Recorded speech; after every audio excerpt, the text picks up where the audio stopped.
Welcome back to the Michael Cohen Show on our continued journey to 250,000 subscribers. Now, I'm going to say this again and again and again. This is not the time to unsubscribe. This is the time to subscribe and share. This is the time that we all need to join as a community and be active because there is so much going on. And not only is there so much going on, so much of it is so ridiculous and so stupid, but it needs to be pointed out. For example, yesterday in Congress, Representative Nancy Mace, she's a Republican from South Carolina. She says that she wants to ban transgender women from using biological women's bathrooms in the U.S. Capitol.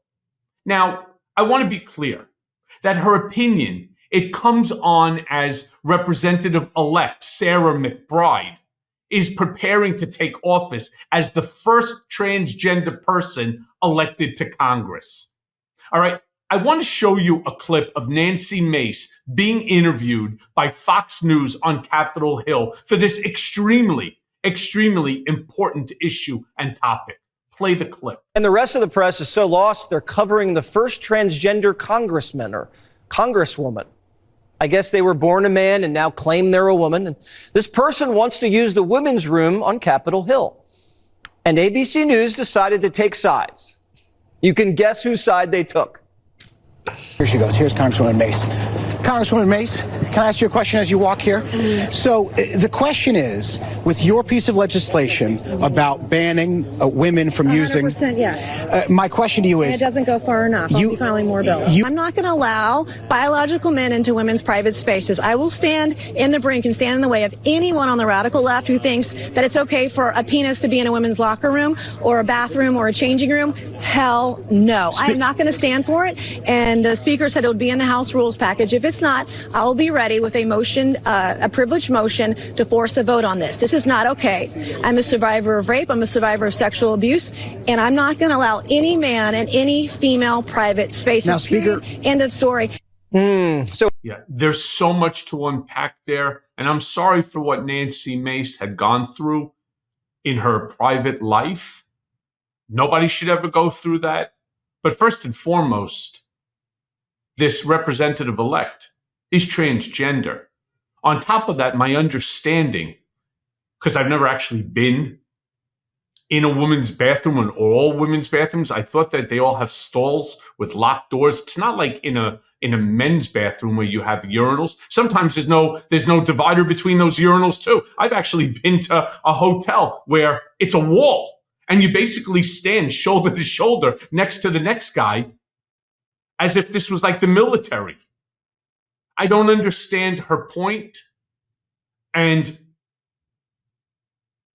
again, do we not have more important issues to concern ourselves with right now? But here's what she then said to Laura Ingram. Play that clip. One thing I know the left will say in response to what you just said is, well, it's horrific that you were subjected to any abuse or assault, any of it. But are you intimating that this new congressman-elect would somehow assault you in the bathroom? That would be the argument. The idea of a man walking into a locker room where I'm changing is actually, it feels like assault. I am a victim. I have PTSD from the trauma that I have endured at the hands of a man. And I'm going to stand in the way solidly of any guy that wants to come into our spaces. And guess what? Sarah McBride doesn't get a say in this. And I'm not gonna succumb or be silenced by bullies online or by the radical left. They lost big. And I'm going to push back harder than ever before. Once again, there's such a conflation. I think Laura Ingraham was trying to get the right answer at first, and I sympathize with her. As somebody who suffers from PTSD as well, I certainly do. And I really do. I sympathize with her.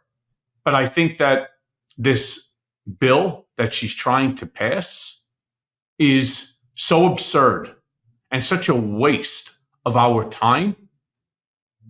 I don't even know where to go with this entire topic, but they're making a big issue out of it because it was an issue, mind you, during Trump's campaign. And it was an issue that MAGA really adhered to. Again, it makes no sense. But then Representative Katherine brought up the bathroom discussion during a press conference, saying that we're focusing on the wrong things. And I agree with that. Play the clip. We're not off to a great start on this new governing majority that they have that's going to continue to be very close when the first question of this press conference has nothing to do with how we have security at our borders, how we make sure that every American has a fair shot, how we make sure that we have a budget by the end of the year. As we look out into the debt ceiling, how do we ensure we do not take our economy and the global economy off the cliff? What are they talking about there on day one? Is where one member out of 435 is going, where she is going to use the bathroom? That is their focus. So this is not a great start for how we start to turn the focus to the American people. It is. She took the words out of my mouth, that's certainly for sure. But then MAGA Mike Johnson was asked about the bathroom issue as well at a press conference. Play this clip. Mr. Speaker, is freshman-elect Sarah McBride a man or a woman? Look, I'm not going to get into this. We welcome all new members with open arms who are duly elected representatives of the people. I believe it's a command that we treat all persons with dignity and respect. We will. And I'm not going to engage in silly debates about this. There's a concern about the uses of restroom facilities and locker rooms and all that. This is an issue that Congress has never had to address before. And we're going to do that in a deliberate fashion with member consensus on it. And we will accommodate the needs of every single person. That's all I'm saying. Yes, sir. Do you plan on bringing Nancy Mace's transgender bill and putting that into the rules package?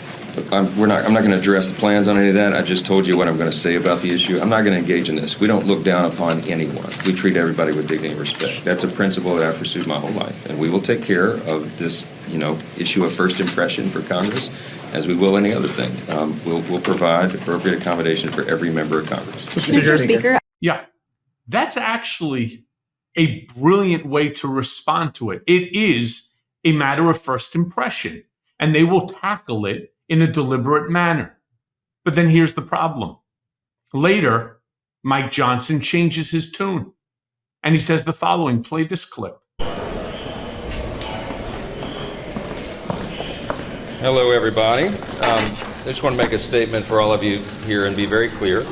I was asked a question this morning at the leadership gaggle, and I rejected the premise because the answer is so obvious.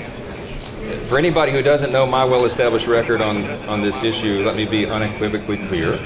A man is a man, and a woman is a woman, and a man cannot become a woman. That said, I also believe, that's what Scripture teaches, what I just said, but I also believe that we treat everybody with dignity. And so we can do and believe all those things at the same time. And I wanted to make that clear for everybody because there's lots of questions. But that's where I stand. I've stood there my whole life, and those are facts. So what are these special accommodations that you'll take to? That was not clear. Right. Clearly what happened is after that initial press conference, somebody called him and beat the living shit out of him verbally. All right. And so he needed to go back to the gaggle, and he needed to clarify what his religion tells him. A man is a man, a woman is a woman, and a man cannot become a woman, and a woman cannot become a man. All right? He had to make that crystal clear because he had to appease clearly somebody that obviously must have given him one hell of a tongue lashing. These are the problems that America is facing right now, as Representative Clark brought up. Serious? That's why I keep saying, don't unsubscribe. We need to ensure that our voices are heard, that this community continues to grow, because there's so much that is going to be coming down the pike over the course of the next 4 years. And together we'll be able to handle it. And as always, Thanks for listening. Hey, everyone. First of all, thanks for watching. I mean, we're going to be posting daily episodes with reactions and talking about politics. We'll be talking about everything, in fact. So please like and subscribe. Join us on this journey.